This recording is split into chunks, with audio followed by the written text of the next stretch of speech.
Welcome to the Deck Doctor series, where viewers like you send in their deck lists to have me go Gordon Ramsay all over them. Now, while I might not have any degrees in deck building yet, I can definitely give you some halfway decent pointers to your deck list to help you improve them some.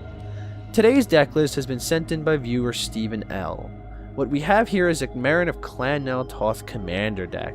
Rather than going into the full detail about every single card in the deck and being here until next winter, we will instead go into some of the cards that I like the best and what this deck aims to do. The deck list will be in the description, both the original and the one with edits that I recommend. Also, Larry, if you could have put up the deck list on the screen while we went over all of that, that'd be great. Thank you!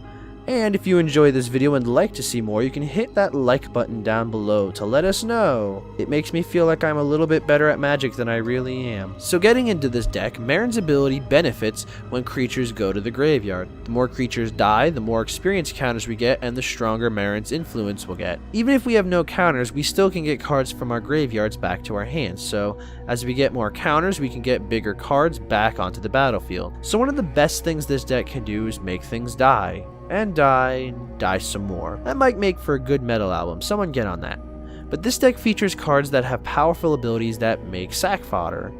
Creakwood Liege is perhaps one of my favorite black-green cards of all of Magic. I feel this card is a must-have in this deck. You spawn 3/3 tokens while the Liege is in play every single turn, and you can use those to either hurt your opponents or send them packing for experience counters. Disciple of Bolas is pure value. We get a sack outlet, life gain, and draw power. It's ridiculous. Fauna Shaman is another all-star in this deck. Any card that we ditch for the tutor ability we can get back later with Meren, which might make them absurdly easy to cheat into play, and we get to tutor for any creature card.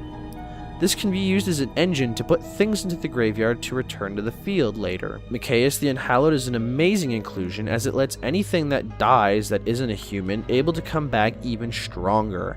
This is an amazing ability to abuse in this deck. Finally, Mycoloth is a great sack outlet that not only gives us a humongous creature if we eat up a ton of our little creatures, but we can spawn a ton of tokens every turn that we can use as more sack fodder. Moving on to the non-creature spells, this deck is filled with kill spells. Beast Within, Putrefy, and Graze of Granite are all great for putting creatures in the ground, if you know what I mean. We also have some sack outlets that make for some great value. Ashnod's Altar will give us mana, Eldrazi Monument is an absurd anthem effect, and Birthing Pod makes for even more tutor ability. Now, to make use of some of these creatures dying, we have some stuff to keep our opponent's creatures dying. Grave Pact and Dictate of Erebos both will make your opponents lose creatures whenever we lose creatures. And to make the best use of our creatures dying, we have Grave Betrayal to steal them. Ha ha ha ha. Now this deck is a very powerful one right off the bat. What can we do to make this deck run faster? Let's take a look.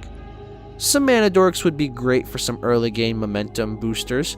Birds of Paradise along with a random assortment of elf dorks would be great to give you quick mana to get your field built up earlier. The ramp can also be improved to help get your mana base out faster. Cards like Cultivate would help get you your lands out early so you don't get mana screwed for the colors you need. Awakening Zone is another great option. You get a token that can not only chump block, but sack itself for mana production each and every turn. Evolutionary Leap is another newer card that would definitely make a nice splash in this deck as some sack outlet and creature tutelage.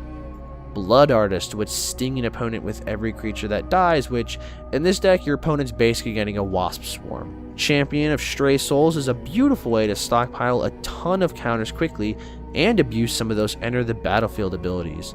It's sort of like a Blink of Death kind of deal. I love it. Finally, let's talk about how the mana base can be improved. Obviously, a lot of this relies on how much you can afford to invest in this deck because, after all, Verdant Catacombs is well over $70 at the moment, and we're all not made of money.